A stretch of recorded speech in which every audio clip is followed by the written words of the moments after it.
Hello सखी. ह्या साडीसाठी तुम्ही जे कमेंट्स आणि जे डीएम केलेत ना, त्यासाठी खास करून मला ही रील बनवावी लागली. मी एका रेस्टॉरंटच्या शूटसाठी गेली होती आणि तिथे मी ही साडी घातली होती. त्या रील्समध्ये सुद्धा तुम्ही लिंक लिंक करत होता. सो चला म्हटलं एक व्हिडिओ बनवूया.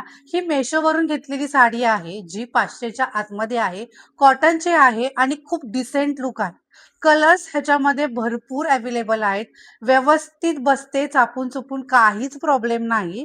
त्याच्यानंतर खरं सांगते खूप छान साडी आहे. अगदी पाठीमागून पुढून खूप छान साडी दिसते. तुम्ही सुद्धा ही ऑर्डर करा. आणि हा जो ब्लाऊज घातलेला आहे हा सुद्धा मेशोचाच आहे, जो 200च्या आतमध्ये आहे. जो नेकलेस घातलेला आहे तो सुद्धा मी मेशोवरूनच घेतलेला आहे. आणि हा एक ब्लाऊज आहे जो मला बघितला बघितला खूप आवडला, कारण मला फुल हाताचे ब्लाऊज सुद्धा खूप आवडतात. सगळ्यांच्या लिंक तुम्हाला ह्याच रीलमध्ये भेटेल. आणि खरं सांगते याच्यामध्ये सुद्धा सगळ्या साईज अवेलेबल आहेत. ओके. सो फक्त कमेंटमध्ये लिंक टाईप करा.